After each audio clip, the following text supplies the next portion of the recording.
우리의 믿음이 바로 됐냐, 바로 서지 못했느냐, 또 항상 영적인 거는 수도 없이 날씨처럼 하루에도 구름 꼈다 맑았다 반짝거렸다 뭐 또 그냥 별난 요즘같이 뭐 할 때는 또 그냥 뭐 소나기도 막 오고 한국엔 또 불볕더위라고 또 그냥 뭐 30 뭐 몇 도까지 올라가다가 또 우박이 또 있다 우박이 떨어져가지고 우리의 영적인 상태도 항상 이 기상과 같이 불안정하고 수도 없이 이렇게 변합니다. 그러나 기본적인 기조는 있어요. 기본적인 기조. 기본 바탕은 어느 정도 있으면서 거기서 이 웨이브가 항상 조금 나왔다 뭐다. 그러니까 우리의 영적 상태를 진단하는 청진기는 데살로니가서 5장 16, 17절 항상 기뻐하라. 쉬지 말고 기도하라. 범사에 감사하라.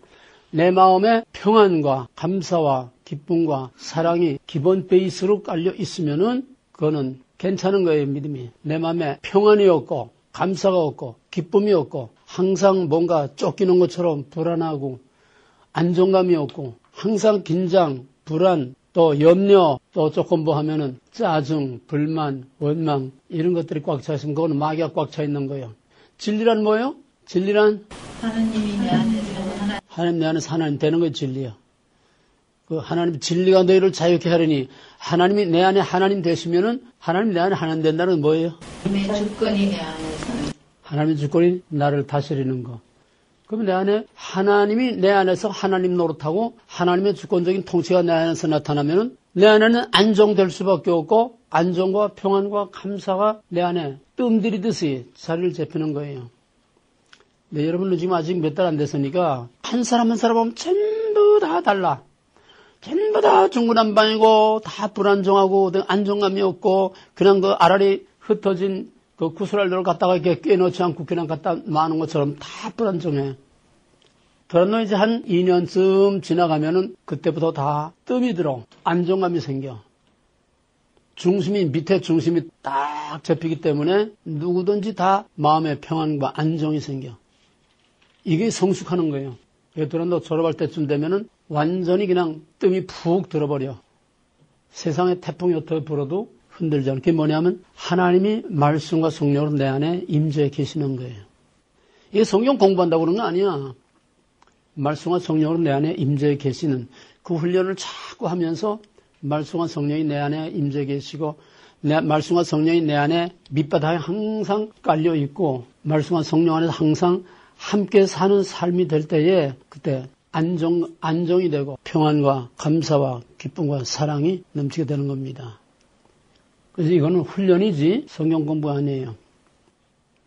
오늘 찬송을 하면서 여러분들의 안에 하나님의 평안이 들기를 바랍니다. 성령의 임재와 하나님의 말씀의 임재로 여러분이 지금 어떤 상태로 왔든 간에 모든 불안과 염려와 근심과 짜증과 원망과 불평과 이런 마귀의 권세들이 다 사라지고 여러분 안에 하나님의 평화가 여러분을 지배할 수 있도록 하나님의 임재를 말씀과 성령과 찬송 안에서 맞이하기 바랍니다. 들에게 지금 완전히 지금 강도를 당해서 만신창이야. 제 정신이 하나도 없고 온 나라가 그냥 광우병 세월호 그 망령에 비춰가지고 제 정신들이 아니야. 그런데 교회들은 입을 다물고 눈을 감고 모른 척 자기 교회 빼떼기만 불리려고. 그게 뭐냐? 강도 만난 사람 앞에 그냥 지나간 게 누구지? 레위인. 하나님께 헌신된 레위인. 참 거룩한 척하는 레위인. 그냥 지나갔어. 그 다음에 또 누가 지나갔어? 제사장들. 내노를 하는 제사장들. 그게 다 누구요? 요즘으로 말하는 레위 제사장이 누구야? 목사들이지. 똑같아.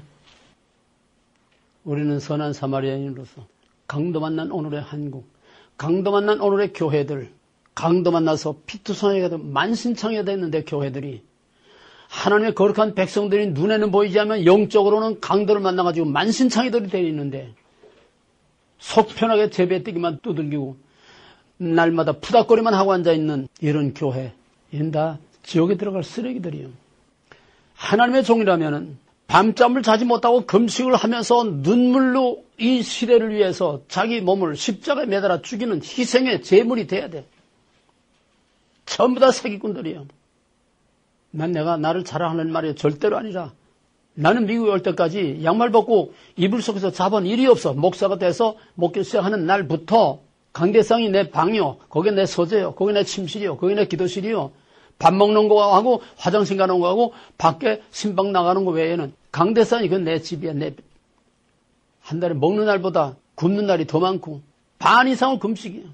항상 거기에 앉아서 내가 졸든지 자든지 코를 골든지 거기 앉아서 성경 접해놓고 기도하고 성경 보고 제단은 거기 엎드려서 하도 금식을 하니까 어떤 짓 하면 처음에 개척할 때 뭐 사람 몇 안 되지 않아. 옛날에는 무슨 생일이나 뭐 그런 뭐나 돼야 겨우 고기국 한번 먹었지. 고기도 먹기 힘들 때예요. 하도 금식을 하고 그러니까 어떤 집사님이 고기를 이만한 덩어리를 뭐 몇 그냥 한 연하면 든 되겠냐 아니 이만한 덩어리를 고기를 사왔어. 그 교회에서 내 신학교 제자들 전도사 제자들 교회 그 딱딱한 의자 거기서 걔들은 그게 저희 방이야 의자가.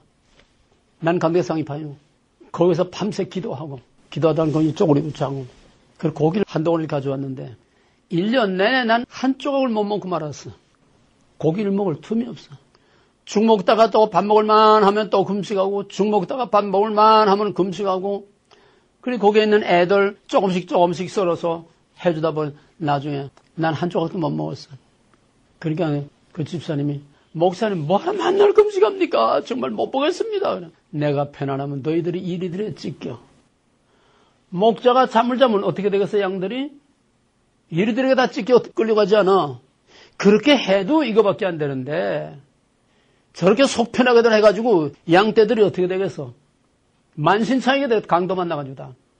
그러니까 그렇지 않은 가정들은 봐.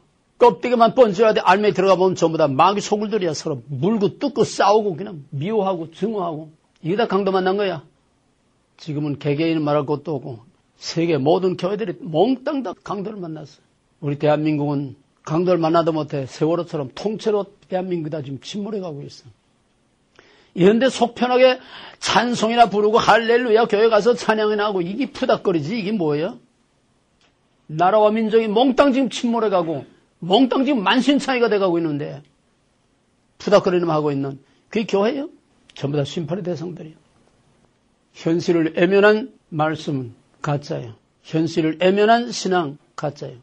나와 내 집밖에 모르는 이 기복주의 이건 샤머니즘이에요. 기독교는 철저한 공동체입니다. 첫째는 크리스찬 공동체, 그리스도 안에서 영원한 한 언약으로 하나 되어 있는 한 몸된 하나님의 거룩한 백성들의 공동체. 그 다음에는 코스모폴리탄, 온 세계가 바로 다 나의 형제라고 하는 이웃사랑을 내 몸과 같이 하는 우리는 우주적인 큰 하나의 공동체, 넓은 하나의 공동체로서의 이웃사랑, 그다음에 좁은 같은 믿음과 같은 하나님의 약속 안에 있는 영원히 함께 살 그리스도인들의 공동체. 우리는 이 동심원의 이중의 공동체 속에 살고 있어. 더 작게는 또 작은 공동체, 교회 공동체, 또 가정. 나 하나밖에 모르는 건 이건 전형적인 샤머니즘이에요. 그러므로 믿음이란 하나님 사랑, 이웃 사랑, 수직과 수평. 그게 믿음이야. 그래서 돼야 돼요. 그래서 교회 와서는 하나님 사랑 열심히 하나님 제자하고 찬양하고 뭐 어쩌고 그냥 푸닥거리 실컷하고 수직관계가 뭐 돼 있는 것 같지. 나가게 되면 이건 또 아름다울 거 없어. 나가서 그저 인간관계 속에서 세상 속에서만 또 행적으로만 살고 수직과 수평 따로 돌아가는 것은 가짜예요. 수직과 수평은 크로스 돼야 돼요. 이게 십자가예요. 하나님과 나와의 관계와 나와 이웃의 관계가 크로스되지 않은 거는 크로스란 뭐냐 한 언약 안에 있는 거예요. 크로스되지 않은 거는 전부 가짜. 옆에서 사람이 죽어나가도 모른 척하고 지나가면 시체 유기죄가 돼. 그죠? 사람이 죽어가는데 모른 척하고 지나가게 되면 그게 죄가 돼. 하물며 우리의 이웃이 교회가 우리나라가 몽땅 지금 다 강도 만나서 만신차이가 돼가고 있는데 속 편하게 자기 혼자만 잘 살겠다고 하는 이건 전부 다 가짜들이에요. 그러면서 우리는 먼저 나와 우리 가정과 우리 이웃과 교회를 위해서 기도하고 우리 드라노를 위해서 기도하고 그 다음에 우리 나라를 위해서 하루빨리 교회가 먼저 앞장서서 이 위기의 중심에 서서 교회가 양심의 등불이 되고 교회가 도덕적인 본이 되고 교회가 이 시대를 담당하고 이 시대를 이끌고 갈 수 있는 올바른 교회 정체성을 회복하기 위해서 목사들과 교회들을 위해서 기도하고 그다음에 정치인들과 오늘의 모든 한국의 국민들이 완전히 마귀에게 취해가지고 지금 사탄의 영에다 사로잡혀서 제정신을 못 차리고 있는데 하나님께서 그들의 정신을 바로 차려서 각자 자기 위치에서 자기의 책임에 충실하고 성실하고 그래서 세계 어느 나라나 믿어줄 수 있는 그런 나라가 되어서 정말 안정되고 성실하고 튼튼한 그런 나라가 되어서 통일을 이끌어내고 통일 한국으로 세계 열방에 뛰어나는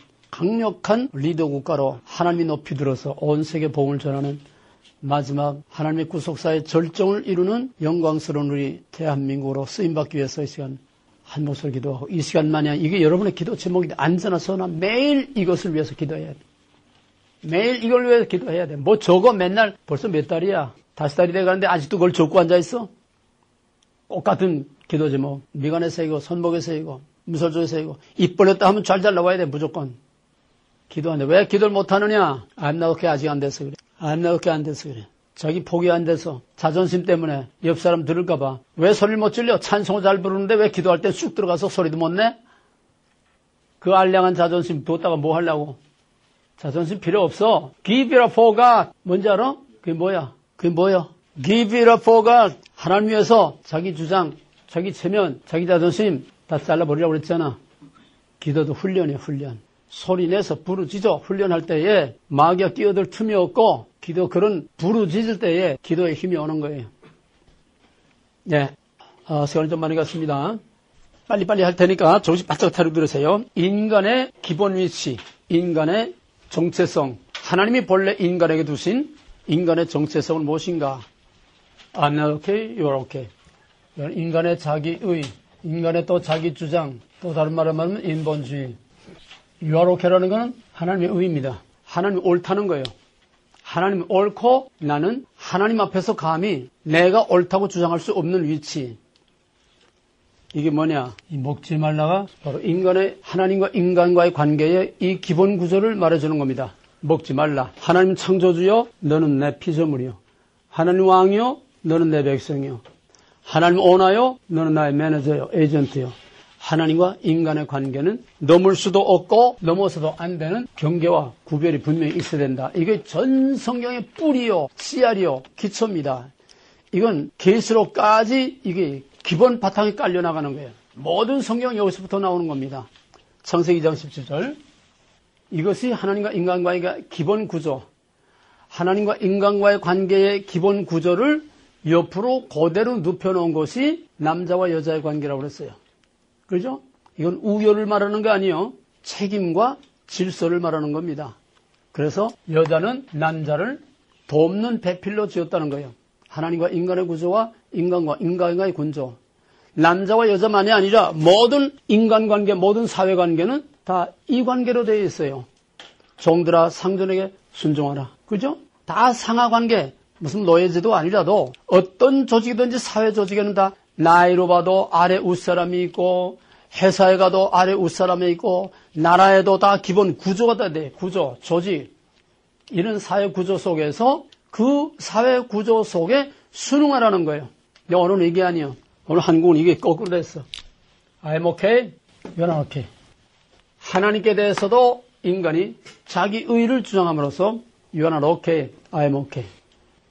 여기 어디서부터 왔죠? 여기 어디서부터 왔어? 먹어라. 뱀에게서부터 왔어. I'm okay, you're not okay. 그래서 내가 옳다. 하나님이 잘못됐다. 하나님이 거짓말했다. 먹어라. You are okay. God is not okay. 이것이 인간관계로 그대로 와가지고 그 다음에 타락하고 나니까 여자와 남자, 아내와 남편이 서로 You are not okay. I'm okay. 너 때문에. 여기서부터 미움과 다툼과 싸움이 오게 되고 여기서부터 상처가 오게 된 겁니다. 그래서 모든 상처는 죄와 마귀로부터 오는 것이요. 모든 상처는 서로가 I'm okay, you are not okay. 거기서 서로 물고 뜯고 싸우는 싸움과 미움과 다툼과 상처가 오게 된 것이고 이것이 바로 가인이 아벨을 때려 죽이는 I'm okay, you are not okay. 이것이 인간의 역사예요. 이게 타락의 역사예요. 그럼 개인의 상처의 치유도 똑같아. 그래서 이걸 어떻게 했느냐? 지금 간단히 넘어가는 겁니다. 모든 인간의 불행과 비극은 가족 문제든 사회 문제든 국가에든 어떤 회사나 직장이나 어떤 공동체나 조직체에서도 이 구조가 돼야 기본 질서가 돌아가고 기능이 제대로 돌아가지 이 기능과 질서가 무너지게 되면은 그 조직은 무너질 수밖에 없게 돼 있어. 국가든 회사든 이건 누가 잘나고 못나고의 문제가 아니야. 질서의 문제입니다.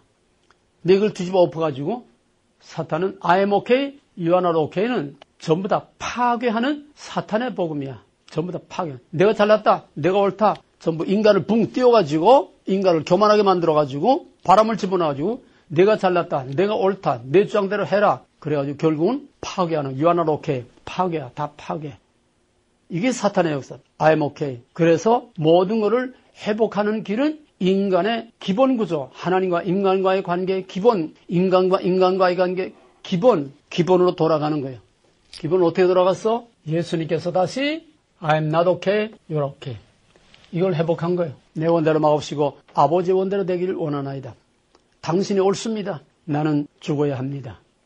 당신이 원한다면 내가 죽기 싫어도 죽겠습니다. 이게 겟세마네 동산, 이게 예수 그리스도의 십자가의 복음입니다. 그러므로 복음이란 I'm not okay, you're okay. 믿음이란 I'm not okay, you're okay. 예배란 I'm not okay, you're okay. 나를 희생 제물로 내 몸을 온전히 하나님의 것으로 드려서 하나님을 높이 섬기는 거, you are okay.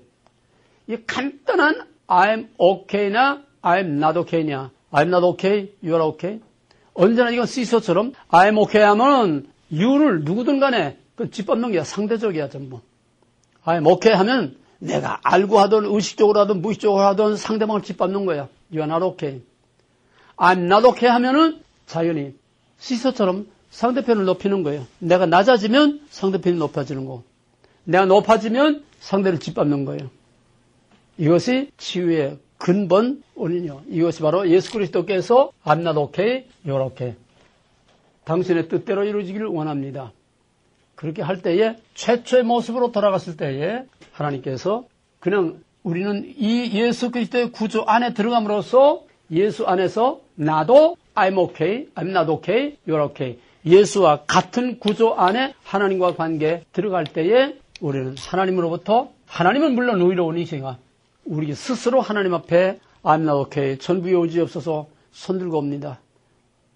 전화를 받대서 내가 어디로 가니까 I'm not okay. 회개하고 하나님 앞에 들어와서 I'm not okay 하면은 하나님께서 그리스도와 함께 내가 I'm not okay 함으로써 하나님께서 You are okay. You are okay. 하나님이 You are okay 해준 것이 진짜 okay지 내가 스스로 I'm okay 한 거니까 아니야. 내가 스스로 I'm okay 하면 하나님 발박 깨뜨려버려. 심판. 내가 I'm not okay. 내가 나를 파괴해서 내가 나를 포기해서 내가 스스로 I'm not okay 하면은 하나님께서 우리를 다시 살려서 You are okay. 높이서. 이게 심플한 복음이요, 진리요, 성경이요, 하나님과 인간과의 관계, 믿음이요, 예배요, 또 이것이 우리 가정 치유, 상처 치유를 하는 기본 구조가 간단해요. 두 가지 중에. 사탄의 복음을 따를 것이냐, 하나님의 복음을 따를 것이냐, I'm not okay냐, I'm okay냐. 바로 우리 예수 그리스도께서 이루신, 예수는 잘못이 하나도 없어요. 죽을 일이 없어. 잘못한 게 없어. 그러나 우리 때문에 죽으라고 하니까 예수는 우리 대표로 우리 때문에 죽지 않아야 될 죄가 없는 예수입니다. I'm not okay. 스스로 몸을 찢어서 죽임으로써 태초의 첫째 아담이 저지른 이 파괴를 다시 새롭게 건설한 거예요. 이게 복음이고 이게 상처의 치유의 가장 기본이라고 하는 것. 이제 날마다 여러분들이 바울이 내 몸을 쳐서 복종케 한 것 같이 여러분 스스로 신앙생활이란 날마다 내가 예수와 함께 죽고 사는 성화의 삶, 자기 포기, 자기 심판, 이것이 없는 신앙은 전부 다 교리주의, 메마른 의식주의, 그냥 예배나 드리고 갔다 왔다 하는 거, 하나님 이름만 팔아먹는 거, 이건 가짜예요. 예수와 함께 죽고 예수와 함께 다시 사는 것이 그게 세례요, 중생이요, 구원이라고 바울은 로마서 6장에서 말하고 있어요. 그래 바울은 날마다 죽는다고 그랬어. 내가 예수와 함께 십자가에 못 박혀 죽었나? I'm not okay. 바울은 얼마나 I'm okay가 강했습니까? 절대적인 의지요. 자기는 절대적으로 옳지요. 저놈들은 다 죽여야 돼. 예수 믿는 저놈들은 다 죽여야 돼. 율법을 파괴하는 자, 사람들을 미혹해 하고 사회를 혼란케 하는, 유대교를 파괴하는 자, 파괴자들, 저놈들은 다 죽여야 돼. 아주 철저하게 I'm okay로 굳어져 있던 사람이에요. 근데 그 I'm okay가 진짜 I'm okay하고 만났어. 어디서 만났어? 담에색. 담에색 가다가 진짜 I'm okay하고 만났어. I'm okay와 I'm okay가 만났어. 인간 스스로 I'm okay. 인본주의의 극치, 자기의의 극치 이거하고 진짜 의로우신 진짜 I'm okay하고 진짜 만났어. 눈이 멀어버렸어. 싸우라. 후회와 내가 나를 핍박하는 예수다. 내가 진짜 I'm okay다. 내가 진짜 I'm okay냐? 깨뜨려 부신 거예요. 거기서 바울이 깨진 거예요. 자칭 I'm okay. 자칭 자기 의가 깨진 거예요.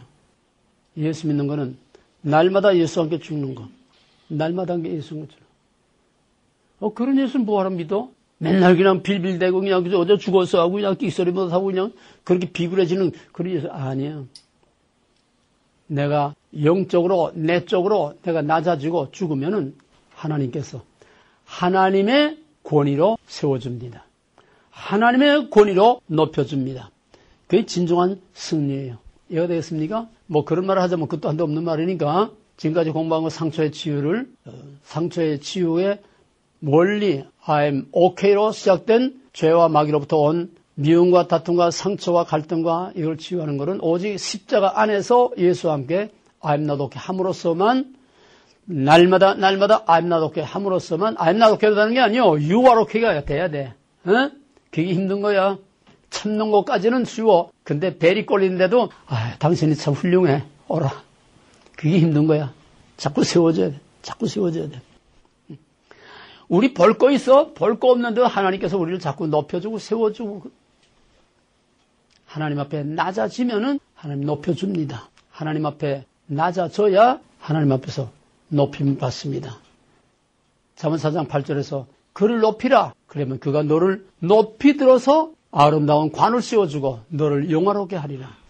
높이기 위해서는 내가 낮아지는 것밖에 없어요. 예, 이 정도로 복습으로 끝내고 오늘 시간이 많이 갔으니까 하나님의 이름이라는 거는 동양에서는 특히 성명 철학 뭐 이름 가지고 뭐 운명 뭐 그런 거 보고 이제 성명 철학이 있잖아요. 성명 철학이라고 하면은 히브리인들처럼 더 철저한 성명 철학이 없어요. 히브리 사람들은 구약에 보게 되면은 무의미한 이름이 하나도 없어. 구약의 이름들은 다 어떻게 했기 때문에 그 이름을 뭐라 했다. 꼭 그 이름의 어떤 의미와 함께 그 이름은 상당히 중요한 의미를 갖습니다. 동양의 이 성명 철학하고는 개념 자체가 달라. 왜? 구약에 나오는 이름들은 다 하나님과의 관계 속에서 어떤 사건, 하나님과의 관계 속에서 어떤 그런 시츄에이션과 어떤 그런 상황에서 만들어진 이름이기 때문에 우리의 운명론적인 동양의 성명 철학하고는 근본적으로 다릅니다. 이름이라는 것은 바로 그 실체를 말해. 그 사람 자신을 말해. 사람을 칭찬하는 거죠. 이름하고 실체하고는 떨어질 수가 없어요. 이름을 들어서 욕하면은 그 사람 자신을 욕하는 거고, 이름을 들어서 칭찬하면 그 사람 자신을 칭찬하는 거예요. 그러니까 주님께서 우리에게 기도할 때도요. 이름이 거룩히 여김을 받으시오며, 그건 하나님 자신이 거룩히 여김을 받으라는 것을 우회적으로 그렇게 말한 거예요. 이름과 하나님, 이름과 어떤 사람은 분리될 수가 없어요. 그래서 이름이라는 걸 우리는 성경을 이해하는데 하나님의 이름을 이해하는 것은 무엇보다 가장 중요한 기초가 되는 겁니다. 우리가 옛날 다 공부한 거예요. 우린 누굴 믿습니까? 누굴 믿어? 예수를 믿어? 예수를 믿는 것도 맞지. 또 우린 누굴 믿어요? 언제나 내가 질문할 때는 내가 이 교실에서 말한 거, 내가 이 교실에서 가르쳐준 그 범위 안에서 거기서 그 용어, 거기서 대답이 나와야 돼 언제나. 응? 바깥 동네에 뭐 또 돌아다니는 그런 대답하지 말고. 우린 누구 믿어요? 하나님. 하나님? 그럼 우리가 믿는 하나님은 어떤 하나님? 초월하신 하나님. 초월하신 하나님. 초월하신 하나님 또 내재하신 하나님. 그걸 합해서 어떤 하나님? 삼일체 하나님. 삼일체 하나님 믿어요. 누구를 믿느냐는 대상을 정확히 알아야 정확하게 믿을 수가 있어. 그 말은 무슨 말이냐? 우리가 하나님을 믿으면 우리가 믿는 하나님이 어떤 하나님인지 그것부터 바로 알아야 바로 믿을 수가 있지. 우리가 믿는 하나님을 바로 모르게 되면은 진짜 계시된 나는 이다라고 말씀하신 그 계시된 하나님이 아니라 우리가 생각하는 하나님, 제멋대로 하나님을 믿게 돼. 내가 카톡으로 보내준 거 봤나? 폴 워셔의 10가지, 현대교회를 향한 10가지 고발장. 못 봤지? 봤어? 상당히 좀 어려운 건데, 그 사람이 말하는 게 이제 두 번째가 뭐냐 하니까, 오늘의 교회들이 하나님을 너무 모른다는 거예요. 하나님을 믿는다고 하면서 하나님을 너무 모른다는 게 왜? 다 자기가 생각하는 하나님을 따로 가지고 있기 때문에 진짜 하나님하고는 너무 거리가 멀다는 거예요. 그걸 좀 이창구 스타일로 말하면 푸닥거리만 하고 있다는 얘기야. 진짜 하나님은 전혀 딴 하나님이고 딴 데 있어. 전부 사람들이 자기가 생각하는 하나님, 자기가 원하는 하나님, 이건 전부 샤머니즘이야. 만들어 놓은 하나님은 우상이야. 오늘날 교회들이 우상들을 섬겨. 왜? 하나님을 정확하게 모르기 때문에. 이 백거든 사람이 하나님을 아는 지식이라는 이 두꺼운 책이 이게 500만 부가 나갔는데, 그런데도 미국 사람들 하나님이 누군지를 몰라. 우리가 하나님 바로 믿으려면 우리 신앙이 바로 서려면 첫째, 우리가 믿는 하나님이 어떤 하나님인가 믿음의 대상이 확실해야 돼. 믿음의 대상이 정확해야 돼. 그거는 우리가 생각하는 하나님이 아니고 누가 이렇다 하는 하나님이 아니라 하나님 자신이 I am, 하나님 자신이 I am이라고 계시한 그 계시된 그 하나님 오리지널 그 하나님을 믿어야지. 이건 현대과학시대 최첨단 이 문명시대에 맞지 않는다고, 우리 생각에 맞지 않는다고, 비유에 맞지 않는다고 다 뜯어 고쳐가지고 우리가 생각하는 하나님, 자기가 편리하는 하나님, 우리가 원하는 하나님, 그건 전부 다 제가 만든 하나님, 제가 생각하는 하나님은 진짜 하나님이 아니야. 오늘날 교회들은 전부 진짜 하나님은 찾아볼 수가 없어. 그림자도 찾아볼 수가 없어. 전부 제 멋대로 햇바닥만 가지고 입만 가지고 그냥 찬양만 가지고 빈 껍데기로만 하는, 거기에 하나님이 없어. 참 하나님을 바로 섬기지 못하는 하나님의 임재가 없어. 그냥 푸닥거리만 하는 거예요. 하나님의 이름을 빙자해서 푸닥거리만 하는 거예요. 지금 어디에도 진짜 하나님을 볼 수가 없어. 뭐 교회 가서 예배 드린다고 그 하나님 아니에요. 하나님 없어 그게. 그러면 우리가 하나님을 바로 아는 것이 무엇보다 중요해요. 이거는 두고두고 계속 우리가 앞으로 하나님의 광대하심 한마디만 돼가지고 되는 건 아니에요. 그러나 뭐든지 한마디로 말할 수 없으면은 바로 모르는 것이다. 관점에 따라서 심플 센텐스로 말할 수 있어야 돼. 그래서 우리가 믿는 하나님은 유일하신 하나님이지만은 유대교나 이슬람의 꼭 같은 유일하신 그 하나님이 아니라 우리는 초월신과 내재신을 포함하는 성부, 성자, 성령, 삼위일체로서의 유일하신 하나님을 믿는 거다. 이거 기독교가 믿는 하나님은 삼일체 하나님입니다. 그러나 그거는 이론으로는 그렇게 되지만 거기서 점점 하나님의 깊이로 들어가게 되면 뭐 하나님에 대해서 우리가 할 말이 너무나 많죠. 한꺼번에 다 할 수는 없고 오늘은 이름을 통해서 나타난 하나님은 어떤 하나님인가. 그 이름이라는 거는 그 사람의 역할과 기능과 위치와 특징을 나타내는 겁니다. 그럼 이 창구는 내 고유한 이름이에요. 고유한 이름은 하나밖에 없어. 근데 지금 여러분에게 뭘 가르칠 때는 교수야. 또 교회 가면 목사야. 집에 가면 여보야. 또는 아버지요. 나는 하나인데 이름은 여러 가지죠. 그죠? 왜? 그때 위치와 역할과 하는 기능이 다르기 때문에 이름이 다 따로따로 붙는 거예요. 그러나 이건 다 대명사고 고유한 이름은 하나이지만은 그때 역할과 기능에 따라서 또 회사에 가면 뭐 부장님 그럴 수도 있고 이사님 그럴 수도 있고 그거 다 이름이에요. 그러면 또 내가 이 부장님 그러면 예? 내가 대답을 해요. 그것도 나니까. 그러니까 이름이 여러 가지지만은 그 이름은 다 그때 상황과 기능과 역할과 위치에 따라서 하나님도 여러 호칭을 가지고 있다는 거예요. 그럼 하나님의 호칭을 구약에서 먼저 우리가 찾아보면은 하나님의 호칭을 통해서 하나님이 어떤 특징을 가지고 있는가 또 말을 바꾸면은 구약에서 어떤 이름이 나오면은 지금 그 하나님이 어떤 역할을 하려고 하는가 이름을 통해서 그 성경을 이해하고 해석할 수가 있다는 얘기예요. 맨 처음에 우리가 엘로힘이라는 뭘 말하나 하면은 엘로힘은 힘을 나타내는 이름입니다. 힘의 상징이요. 힘. 창세기 1장 1절에서 태초에 하나님이 천지를 창조하시니라. 그 하나님이 태초에 엘로힘이 천지를 창조했다. 엘로힘입니다. 그 힘으로 뭐 하느냐? 하나님은 온 우주를 다 창조하고도 남을 만한 온 우주보다도 그 힘이 더 크다는 거예요. 그러니까 우주를 만들었죠.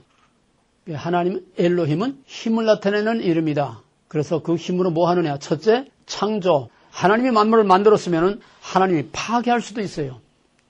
심판, 있게도 없게도. 창조와 심판. 세 번째는 하나님이 만들었으면 그는 만들어서 내버려 두는 게 아니고 그 만드신 것을 세상 끝날까지 유지, 보존, 관리, 섭리를 하십니다.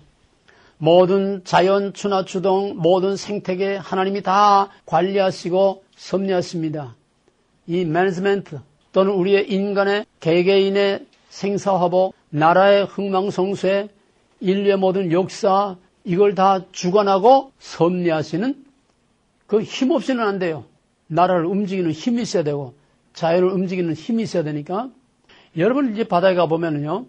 바다에 그 물 많이 들어올 때가 만조. 물 많이 나갈 때가 썰물이라고 하나 뭐라고 하나?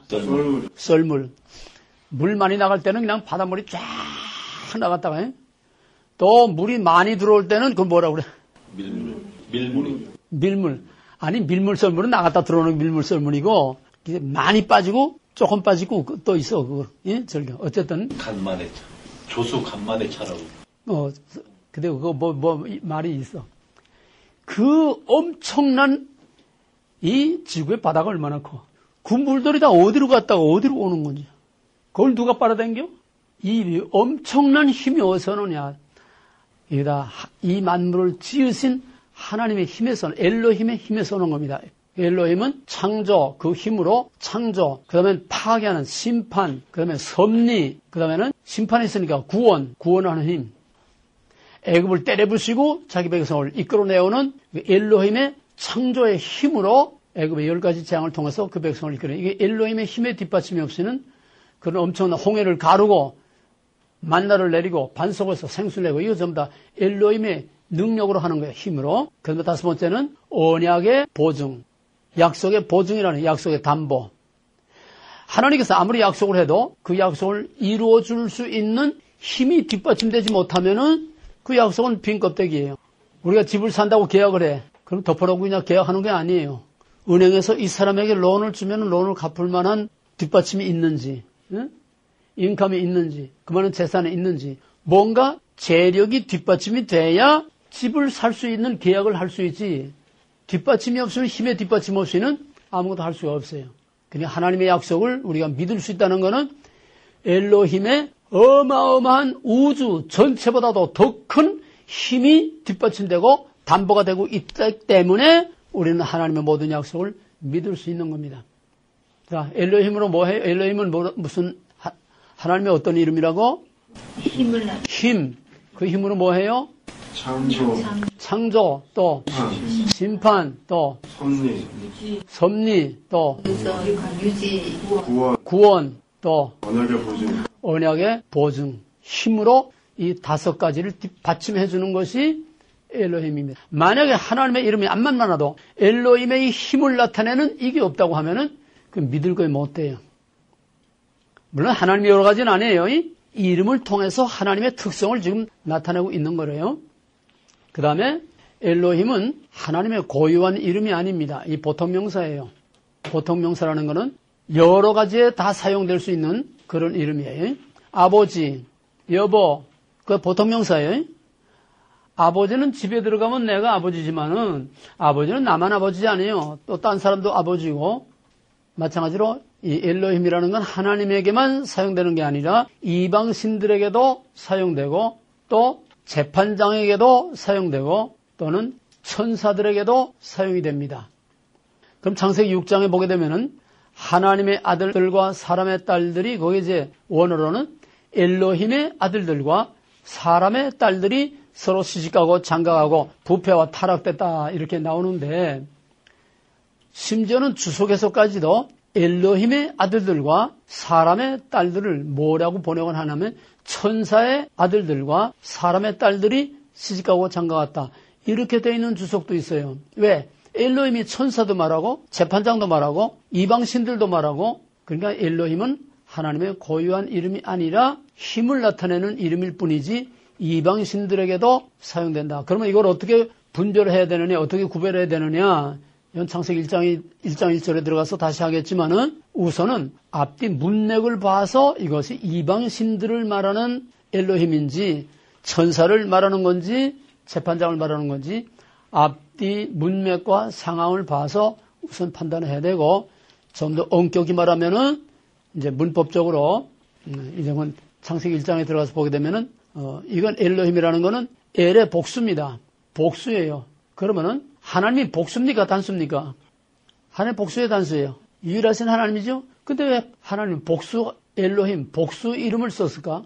엘, 그러면 단수면은, 그건 뭐 당연한 건데, 하나님은 유일하신 하나님인데, 복수를 써서, 이거는 수적인 복수를 말하는 게 아니고, 이방신들을 말할 때는 당연히 복수가 돼요. 천사들을 말할 때도 복수가 돼요. 엘로힘이면은.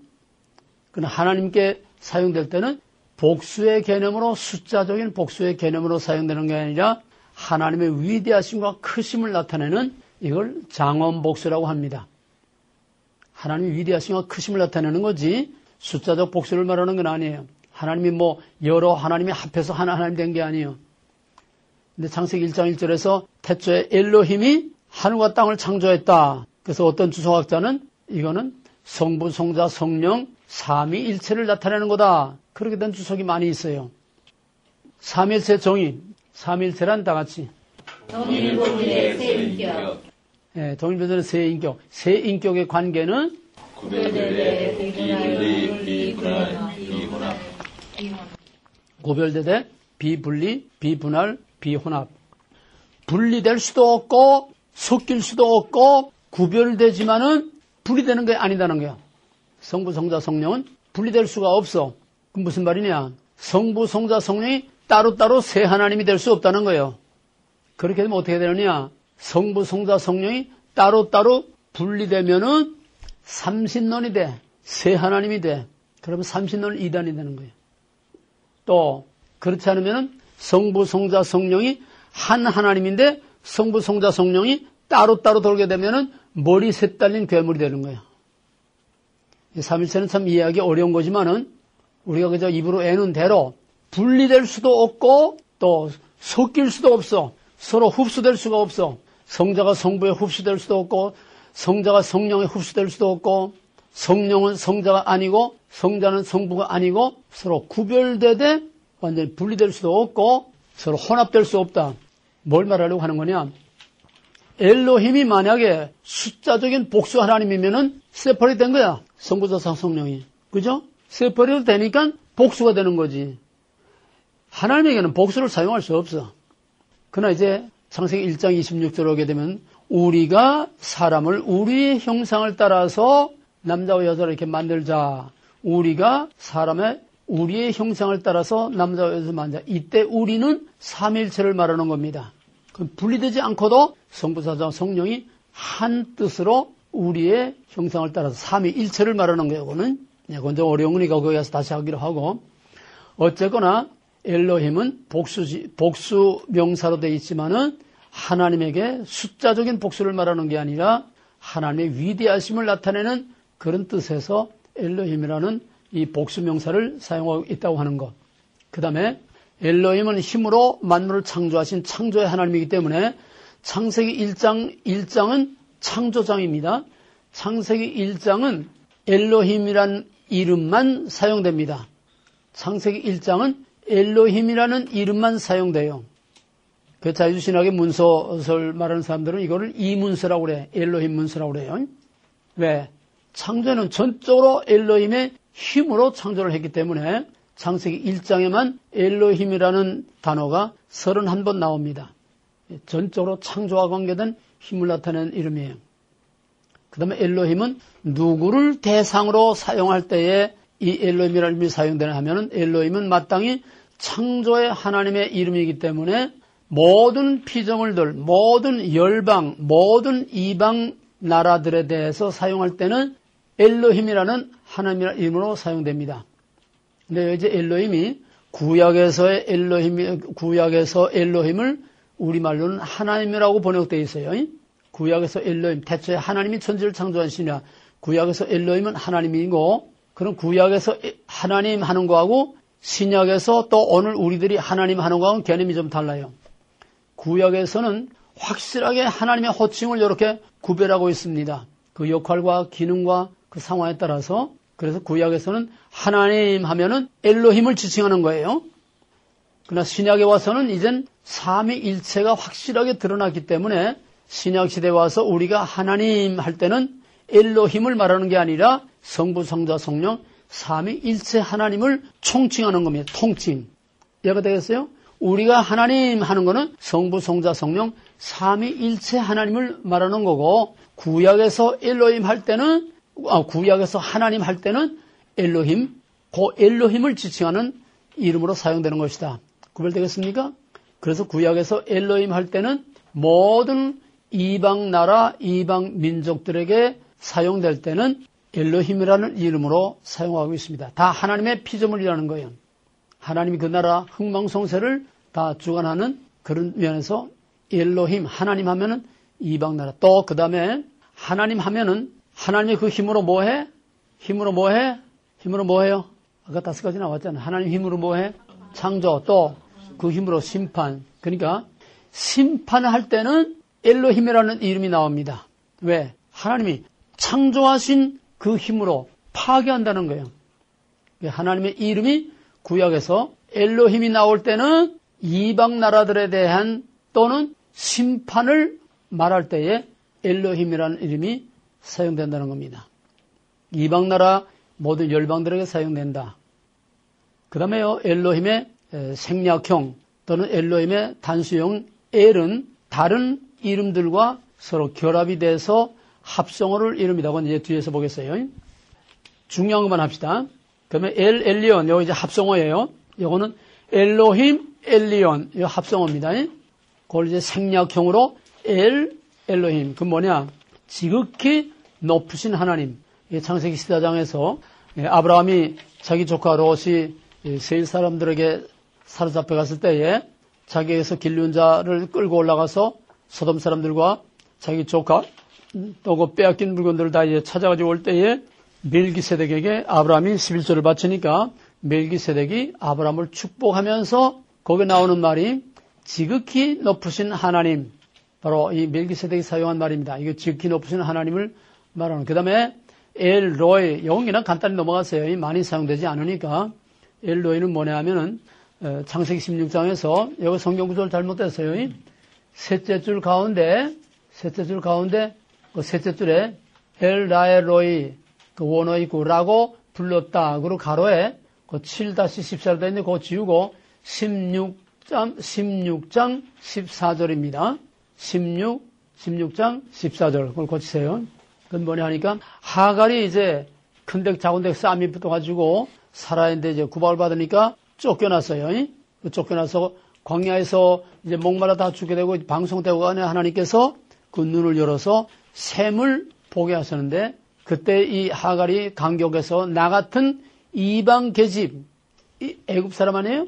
예, 하갈은 나 같은 여자에도 여호와께서 나를 살펴보셨다, 감찰하셨다. 그래서 그 샘 이름을 부엘라이로이라. 거기서 온 이름이 엘로이, 감찰하시는 하나님이다. 감찰하시는 나를 보살피고 살펴주시는 엘로힘이다.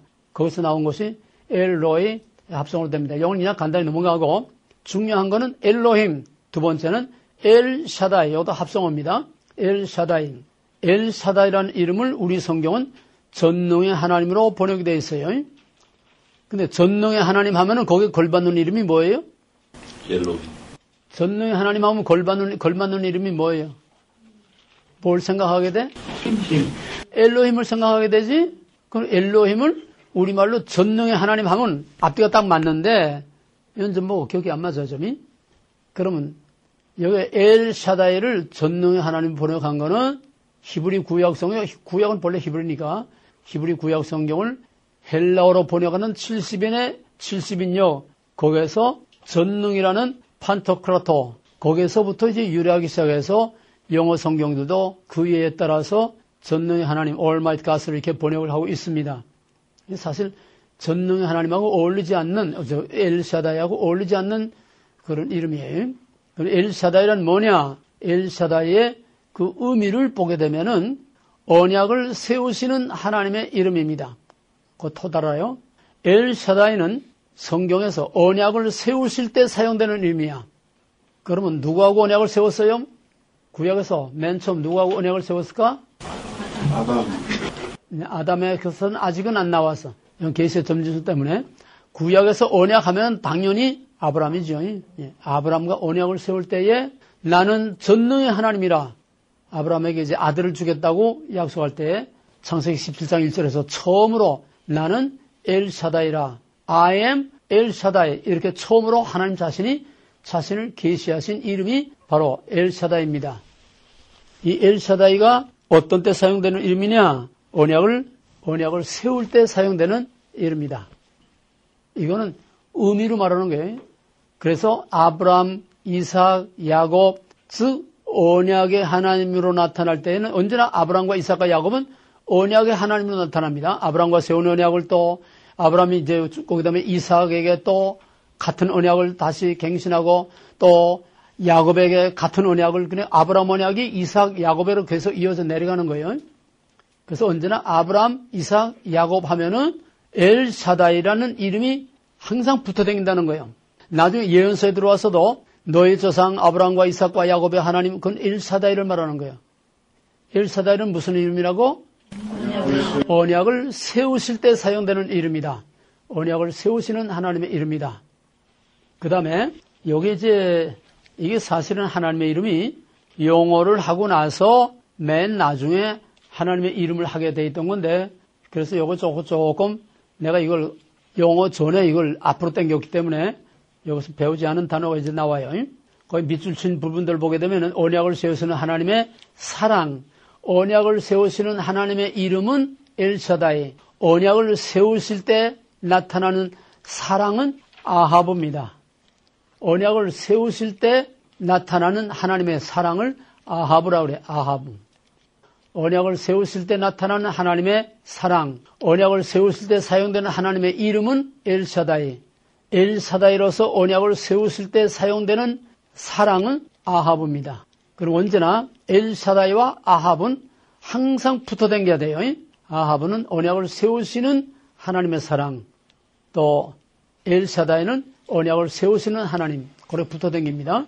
그 정도만 해두고 이건 이제 나중에 또 묶어서 다시 해야 되니까. 그 다음에 엘샤다이라는 이름이 또 그 문자적으로 보게 되면은 지금 언약을 세우시는 하나님이라는 거는 성경 전체를 봤을 때에 창세기에서 엘샤다이라는 이름으로 뭘 하느냐? 언약을 세울 때 사용됐다.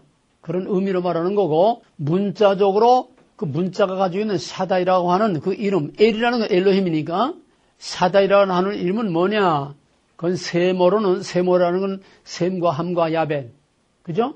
셈 족속의 셈어로는 산, 울타리, 초원, 푸른들, 산, 울타리, 초원 이런 걸 나타내고 또 아라모와 아브라함이 살던 그 지방에 아라모와 또 히브리어로는 샤다이라는 이 말이 젖가슴, 두 개의 젖가슴, 그러니까 세모에서 산이라고 하는 거나 여인의 두 개의 젖가슴도 산, 다 공통점이 비슷해요. 또 거기에 이제 푸른 초장. 그러면 이걸 종합해서 보면은 샤다이란 뜻은 어떤 뜻이냐? 우리 동양화를 보게 되면은 마을이나 집이 어떤 데 있어요? 산 아래에 있어요. 어디에 있어? 산 아래. 산 아래 오목한 골짜기 같은데 계곡에 그러면 산이 이렇게 그 마을이나 집을 산이 이렇게 병풍처럼 둘러 에워싸고 아늑하게 안정되게 바람을 막아주는 병풍처럼 그런 안정감을 갖는 이게 동양화의 특징 아닙니까? 그런 걸 말하는 거야. 산이 울타리처럼 이렇게 바람을 막아주고 또 옛날에는 대적을 막아주는 그런 역할도 하는 거예요. 대적을 막아주는. 그래서 산, 울타리, 또 여인의 두 젖가슴 이건 뭐냐 하면은 안정과 평안을 나타내는 그런 뜻을 가지고 있어요. 마을이 산골짜기에 오목하게 이게 안정적으로 거기에 이제 자리 잡고 있는 것처럼 이게 여인의 두 젖가슴으로 본다면은 어린 아이에게 있어서 그 엄마의 두 젖가슴이야말로 최고의 안식처입니다. 가장 평화로운 것이에요.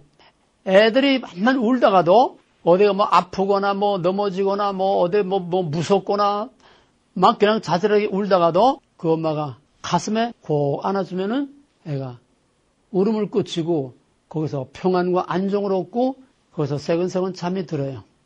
또 여인의 이 두 젖가슴, 산, 두 젖가슴, 또 푸른 초원이라는 게, 초원이라는 거는 풍요로운 걸 말하죠. 시편 23편, 여호와는 나의 목자시니 내가 부족함이 없으리로다. 그가 푸른 초장에 누우시며 잔잔한 물가로 인다. 이런 푸른 초원, 가장 평화로운 그런 모습.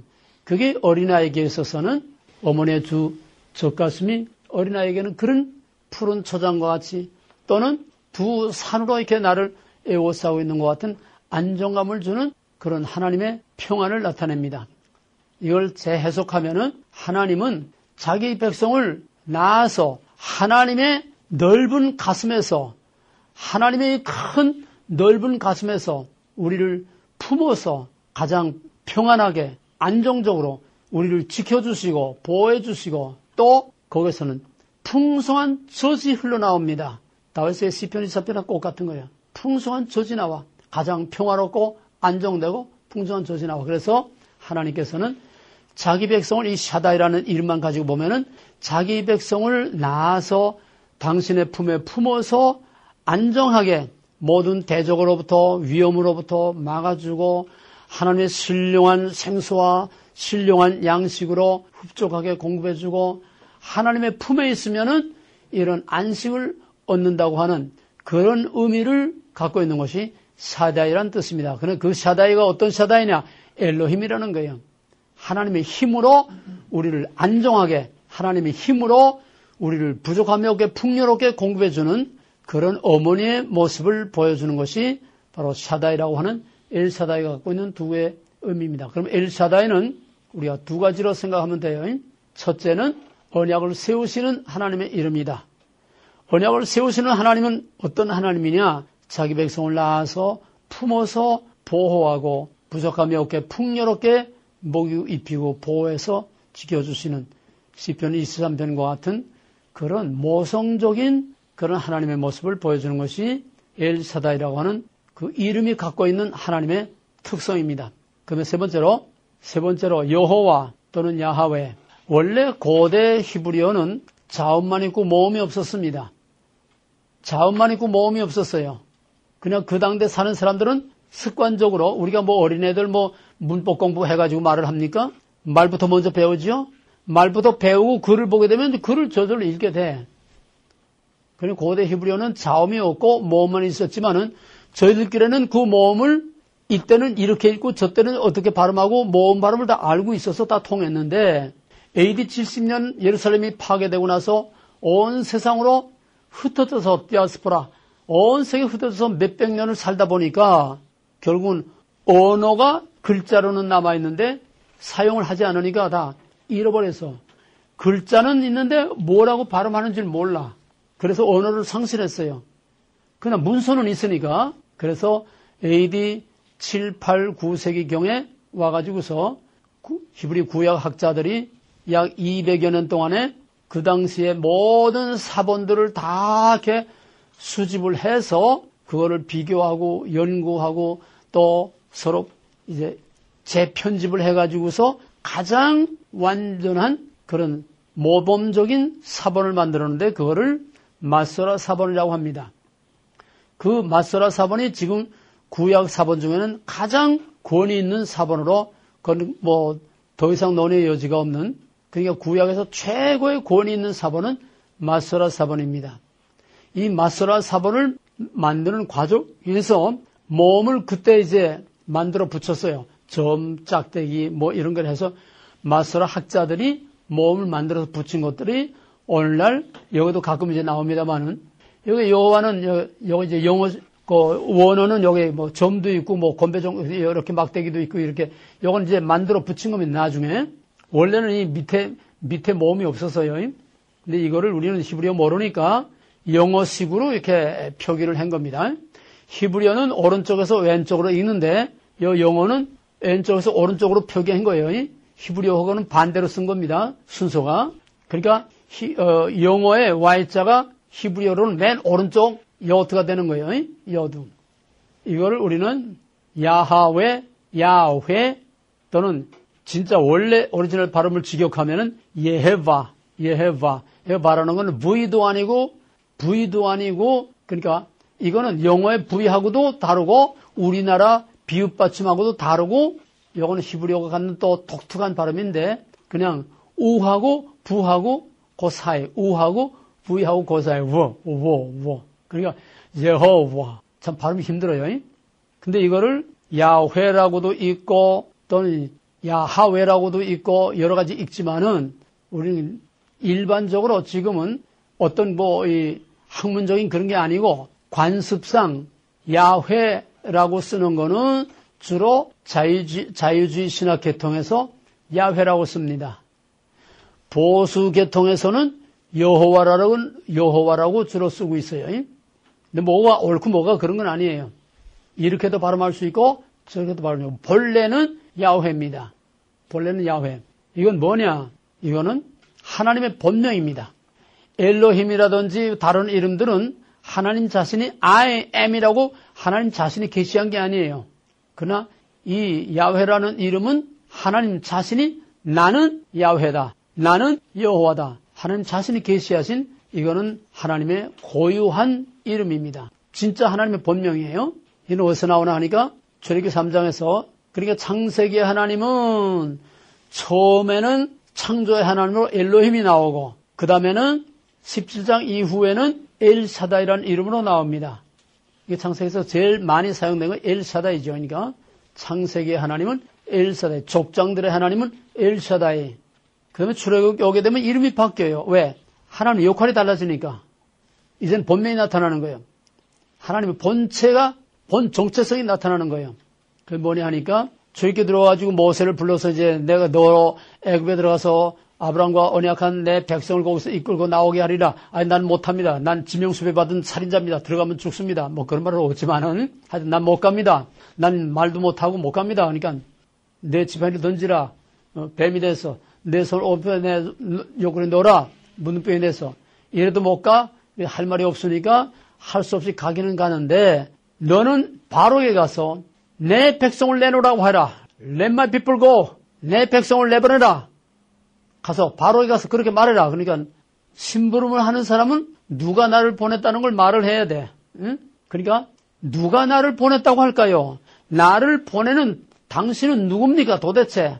나로 가서 바로에게 내 백성 내놓으라고 하는 당신은 누굽니까? Who you are. 그러니까 그때 하나님께서 I am that I am. 참 아리송하고 알다가도 모를 어려운 말을 했어요. 뭐 스스로 있는 자다, 나는 나인 나다, 뭐 여러 가지 신학적 해석이 나올 수 있는데 그거로만 끝낸 것이 아니고 3장 15절 그 다음 절에 가게 되면 여호와는 나는 여호와라. 이는 영원한 나의 기호다. 나는 여호와다. 이건 영원한 나의 본명이다. 하나님 자신을 이렇게 계시하셨어요. 여호와는 하나님 본명입니다. 그럼 여호와라는 이름은 어떤 일을 하는 어떤 역할을 하는 이름이냐? 이거는 언약을 성취하시는 하나님의 이름입니다. 언약을 성취하시는 하나님의 이름. 언약을 세우시는 하나님의 이름은 뭐? 엘샤다이. 예, 언약을 세우시는 하나님의 이름은 엘샤다이. 그럼 언약을 세웠으면 언약을 성취해야 되잖아요? 거기에 대한 책임을 져야 되잖아요? 그러니까 엘샤다이로 세운 그 언약을 성취하시는 하나님의 이름이 여호와. 이 여호와는 그 자세한 내용을 보게 되면 거기 있는 것 같이 고난받는 자를 붙든다. 서스테이너. 그 다음에 세우며 establish. 그 다음에는 국률의 은혜를 베푸시는 자다. 그런 뜻을 이제 가지고 있는데 이거를 종합하면은 언약을 성취하시는 하나님. 언약을 성취한다는 건 뭘까요? 하나님께서 아브라함에게 뭘 약속했어요? 뭘 약속했어? 뭐 어떻게 하겠다고 약속했어? 아브라함에게? 내가 이 땅을 너와 내 자손에게 주리라. 그럼 지금은 아니야. 내 자손들이 이방에 객이 됐다가 4대 만에 이 땅으로 돌아오게 하리라. 그 약속이야. 돌아오게 하리라. 엘사다이로서 아브라함에게 내 자손이 400년 후에 애굽에 내려가서 거기에 있다가 400년 후에 내가 이끌고 나와서 그때 이 땅을 주겠다 약속을 했어요. 그 약속을 이제 이루기 위해서 모세를 불러서 보내면서 모세에게는 엘사다이로 모세를 부른 것이 아니라 어떤 하나님으로 나타나야 돼? 아브라함에게는 언약을 세우는 하나님, 엘사다이로 나타나서. 그럼 모세는 언약을 성취하러 이제 보내는 거야. 그럼 모세에게는 어떤 하나님의 이름으로 나타나야 될까? 야훼로 나타나야죠. 그죠? 언약을 세워서. 그럼 출애굽기 한번 펴봐요. 출애굽기 6장. 출애굽기 6장 3절부터 5절까지 다 같이 한 목소리로 내가 아브라함과 이삭과 야곱에게는 전능의 하나님으로 나타났으나 나의 이름을 여호와로는 그들에게 알리지 아니하였고. 자, 이거 보세요. 아브라함과 이삭과 야곱에게는 무슨 하나님으로 나타나? 전능의 하나님이 누구예요? 전능의 하나님이 누구? 엘사다이. 아브라함과 이삭과 야곱에게는 언약의 하나님의 이름이 엘사다이로 나타났지만은 여호와로는 그들에게 알리지. 아브라함은 여호와라는 이름 몰라. 야훼라는 이름 몰라요. 이제 모세에게 처음 계시하시는 거야. 이제 너한테는 내가 아브라함의 그 하나님이 아니라 이제는 아브라함의 언약을 성취하는 하나님의 이름으로 너한테 이제 나타난다. 새로운 이름으로 계시하는 거예요. 그래서 여호와로는 그들에게 알리지 않았지만은 이제 내가 너를 애굽 땅에 보내서 너를 이끌어낼 하나님은 이제 여호와로 너에게 계시된다. 이제 출애굽기 하나님은 여호와입니다. 창세기의 족장들의 하나님은 엘샤다이, 언약을 세우는 하나님. 출애굽기 하나님은 언약을 성취하시는 하나님이니까 출애굽기 하나님은 여호와예요. 여호와라는 이름으로 계속 사용됩니다. 그래서 여호와라는 이름은 언약을 성취하는 건데, 언약을 성취한다는 게 뭐냐? 구원이요, 구원. 이끌어내는 거, 구원의 하나님. 그래서 여호와는 언약을 성취하시는 하나님의 이름이다. 여러분 자세하게 다 할 수 없으니까 여러분이 가서 자세하게 좀 더 읽어보세요. 그러면은 크게 잡아서 현실적 역사적 사건으로는 아브라함에게 언약한 거를 엘사다이로 약속한 거를 모세에게 여호와로 계시되셔서 여호와로서 그 백성을 이끌어내고 여호와로서 시내산에서 언약을 맺고 여호와로서 광야에 그들과 함께 가셨고 여호와로서 약속의 땅까지 인도하시는 언약을 성취하시는 구원의 하나님의 이름으로 계속 계시됩니다. 그러니까 이름 하나 가지고 그 이름이 나타나면은 어떤 일이 일어나겠느냐, 뭘 보여주려고 하는 거냐, 이름 하나 가지고 그 상황을 우리가 판단할 수 있는 거예요. 그러면 이제 크게 잡아서 예수 그리스도는 이 땅에 뭐하러 왔어요? 출애굽은 1차적으로 역사적으로 아브라함에게 약속한 거를 물리적으로 육체적으로 애굽에서 이끌어내서 물리적인 가나안 땅에 약속의 땅에 이끌고 들어갔어요. 이건 하나의 모델입니다. 구속사의 모델이에요. 그러나 그게 다가 아니야. 그게 목적이 아니야. 그건 장차 나타날 거를 보여주기 위한 하나의 모델 케이스고 이것이 이제는 영적으로 애굽의 바로 밑에서 신음하는 바로의 노예가 아니라 죄와 마귀의 압제에서 신음하는 우리를 영적으로 이끌어내는 그거를 내다보게 하기 위한 거다. 그러면 우리를 죄와 마귀에서 우리를 이끌어낸 건 누굽니까? 죄와 마귀에서 우리를 이끌어낸 건 누구예요? 누가 우리를 구원했어? 예수 그리스도. 예수 한 명 못 믿나? 누가 우리를 죄와 마귀에서 우리를 이끌어냈어? 왜 이렇게 다 얼었어? 아니 뭘 믿어? 예수 그리스도. 지금 이름을 말하는 거니까 그 이름이 구별이 돼야 돼. 어떤 하나님, 누가 우리를 죄와 마귀에서 이끌어냈어? 모세가 여호와께서 모세를 통해서 애굽에서 이끌어낸 것처럼 그건 물리적 하나의 가시적인 모델, 그다음 보이지 않는 우리 영혼을 죄와 마귀에서 우리를 영적으로 이끌고 내서 구원하신 이가 누구야? 여호와는 구원. 왜 여호와요? 언약을 성취하시는 하나님의 이름이지? 그가 누구요? 여호와. 그가 누구냐고? 예수님이죠? 예수는 언약을 성취하시는 하나님, 곧 여호와입니다. 처음 듣지 이런 소리. 예수를 여호와라니까 이상하지. 여호와 하면 구약의 하나님이고 예수는 신약의 하나님인데 예수는 애들하고 같이 장난도 하고 야 예수야 와서 밥 먹어라. 애들하고 놀고 같이 자라갔던 목수의 아들, 요셉의 아들, 마리아의 아들, 인간의 이름이 예수야. 이해가 됐어요? 인성. 인간의 이름이 예수야. 그럼 그리스도는 뭐냐? 그리스도는 직분. 왕, 선지자, 제사장. 그리스도란 말은 헬라어인데, 크리스토스. 기름 부음 받은 자라는 뜻이에요. 크리스토스. 기름 부음 받은 자다. 기름 부음 받은 거는 왕, 선지자, 제사장 이 세 직분의 기름을 받는데 예수님은 영적인 뱀의 머리를 밟고 승리하신 영적인 왕, 유대인의 왕, 또 우리를 위해서 희생 제사를 드린 갈보리의 희생 제사를 드린 제사장, 대제사장, 선지자, 제사장, 왕 그들에게 기름을 붓는 겁니다. 그럼 예수 안에서 선지자, 제사장, 왕의 세 직분이 완성돼서 그 후는 선지자, 제사장 그런 영적인 왕은 없죠. 예수 그리스도 완성됐으니까. 그래서 예수는 누구냐? 기름 부음 받은 선지자요, 제사장이요, 왕이다. 그게 예수 그리스도라는 말이에요. 그 하나님 있어 없어. 예수는 사람의 이름이요. 잘 구별해야 돼. 예수는 사람의 이름, 그리스도는 뭐예요? 감투예요, 감투. 그가 누구냐? 그가 무슨 일을 하느냐? 관을 씌워준 거야. 관, 기름 부음 받은 선지자, 제사장, 왕의 직분, 직위.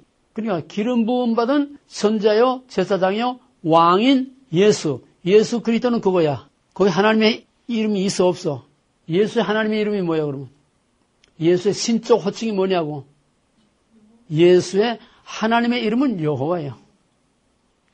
헷갈리지? 헷갈리지? 좀 골치 아플 거예요. 천천히 또 자꾸 이렇게 훈련하면은 이제 이해가 됩니다.